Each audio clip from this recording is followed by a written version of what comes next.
A full eclipse protects me from everything, including silver.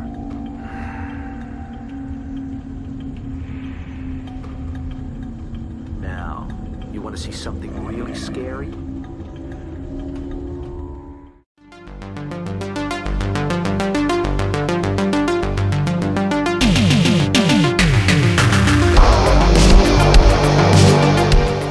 We are talking about Full Eclipse. This is a 1993 made-for-TV horror action movie about a group of werewolf cops. And it's directed by Anthony Hickox, who did the Waxworks movie, along with a variety of other movies, including Warlock 3, for example. And it's got a pretty good cast of somewhat recognisable names. You got Mario Van Peebles, Patsy Kensit, Bruce Payne, Dean Norris, Joseph Culp. And it focuses on Mario Van Peebles' character. He's our kind of protagonist. And he's kind of like a undercover cop type thing. And he and his partner, played by Anthony Dennison, in a kind of a ultimately a shootout, and his partner gets gravely wounded. However, his partner is secretly given this some sort of serum which revives him and makes him stronger than ever, but very, very aggressive. And as it turns out, there is this group of police that kind of do vigilante missions on this kind of drug that gives them werewolf-like abilities. And they are led by Bruce Payne's guru, who is the kind of the leader and may well be a full-blown werewolf. What will happen? You have to watch the movie to find out. This is nearly a 30-year-old film, so it is going to have spoilers in it.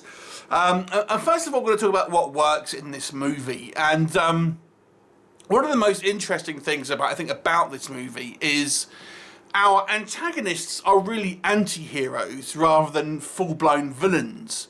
You know, Mario Van Peebles is our point of view character, and he's like the new recruit into this kind of vigilante gang of super cops who all are have werewolf-like abilities. They're not full-on werewolves, apart from Guru, who is kind of the leader, but they essentially turn into, if you've ever seen Sabretooth from the X-Men, they kind of turn into like that. You know, they have improved strength, agility, healing factors, things like this, and have kind of like fangs and claws and stuff like that. So they go out and just literally kill all kind of criminals that they kind of come across.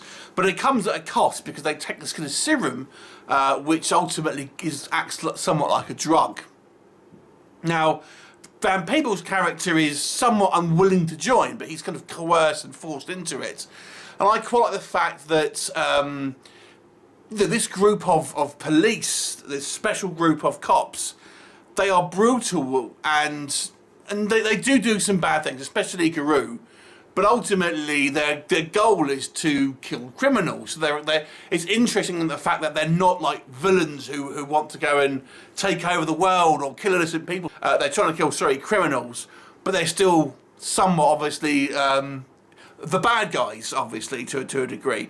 So it's somewhat of an interesting dynamic, particularly for kind of an early 90s film that really doesn't have... Back then, we didn't have quite as much subtlety in storytelling, quite as much, I don't think, for the most part. Certainly in kind of like B-movie style films. Now, I don't think the movie fully explores that, but nonetheless, I think it is quite good that it's at least somewhat there. Anthony Hickox I quite like as a director, and he has actually directed a few of my favourite horror movies, and there are some nice directorial touches here. Although I think sometimes it does seem somewhat pedestrian. I think it's somewhat hampered by the fact this was obviously made for TV and can never kind of go full on with any type of too extreme kind of violence and things like that, and kind of gore. There is some, there's a bit of swearing and stuff like that, but it really kind of it is more of a somewhat of a muted affair in a lot of respects, and probably relatively kind of low budget as well. I actually think Van Peebles is quite good in the role here, because the way he enters this group, he kind of embraces it, but he doesn't really want to get in there at the same time. He's kind of, the way he's introduced to it, he's actually very reluctant to do so, but ends up kind of going with the flow to a certain degree. So I feel it's, you know, you as a viewer can identify with it, with his kind of, with his character and stuff like that. And I feel he makes for a likeable kind of leading man. And I also think Bruce Payne, I mean, the actor will come on to the acting, but it's hokey, but it's fun, and he's chewing the scenery as Bruce Payne quite often does. But he's quite good as this guru who is both charming but also obviously dangerous. Like danger lurks beneath still water type thing, and obviously has this menacing kind of secret. We do get a full-on werewolf towards the end, and I have mixed feelings about it, but I'm glad that they kind of went for a big old practical suit, which kind of reminded me of the Werewolf TV show in some degree, but it also reminds me of the Booster from the Jingle All the Way TV show Turbo Man, if you remember that film. So yeah, I have mixed feelings on that. But we do have like criminals as well, so I do think it's quite action-packed, and there are some kind of quite, even despite the fact that it's a TV movie, there are some you know, relatively wide shots and things like this, so it does feel cinematic at times. More so in the beginning, to be honest with you. I mean, it really feels like a kind of a 90s style action movie. I think the idea here is solid, and there are some things that I think would have made for a better film had it been made later on, because if we transition into maybe what doesn't work, this is full on 90s cheese. It is full on 90s cheese. And the fact that this could have been somewhat of a subtly made film where, you know, it's what is the kind of you're choosing between two bad options. We have obviously criminals that are killing innocents, and you have the ability to kill, to stop them, but you're ultimately becoming a monster of it yourself. There's a lot that could have been done with that, and it barely scratches the surface in the film that we've got, choosing instead to kind of favour cheesy kind of action sequences and really kind of cringeworthy dialogue at times. I've got to mention the acting, and although it's quite fun, particularly from Van Peebles and Bruce Payne, some of the other acting it leaves a lot to be desired. Patsy Kensit, who was looking like she was becoming a big thing at one time, her death scene is laughably bad.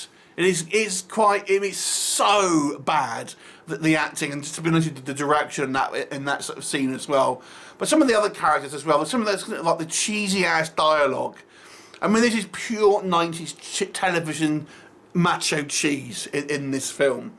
It's just, it beggars to be believed, to be honest with you. And to be honest with you, it's obviously a film that isn't taking itself like, too seriously, and obviously if you think too hard about it, you'd think, this simply wouldn't happen, and people seem to be completely oblivious to kind of certain things that happen within the movie.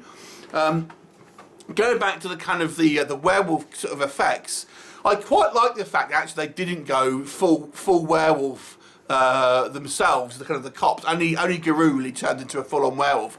But I feel some people may be a little bit disappointed with the fact that we only really get full-on werewolf towards the end. And when we do see it, I like the attempt at having a kind of a full-on beast, like it was a big beast.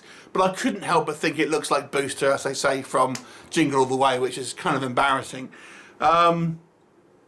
The movie is just super cheesy, and it just favours cheap action over any kind of real depth.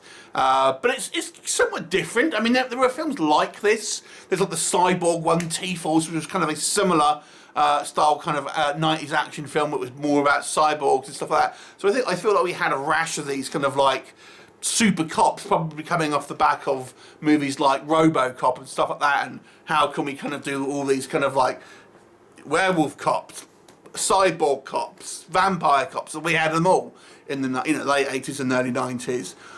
And I think the concept of this one could have been a really interesting film, and there are elements that are there for this, but ultimately it just becomes somewhat of a generic action film at the end of the day, which could have had some interesting elements.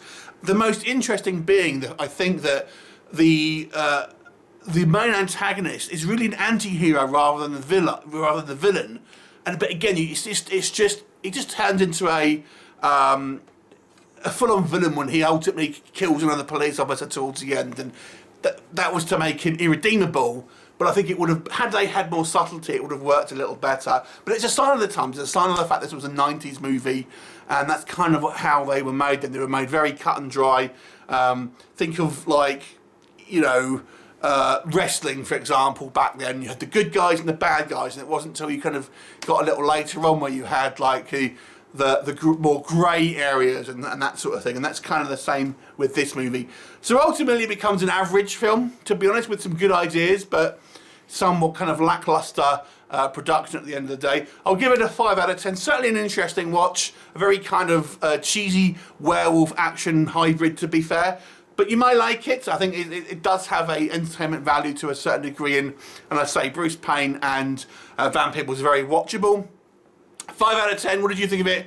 Leave me a comment and I'll look forward to you next time. Bye for now.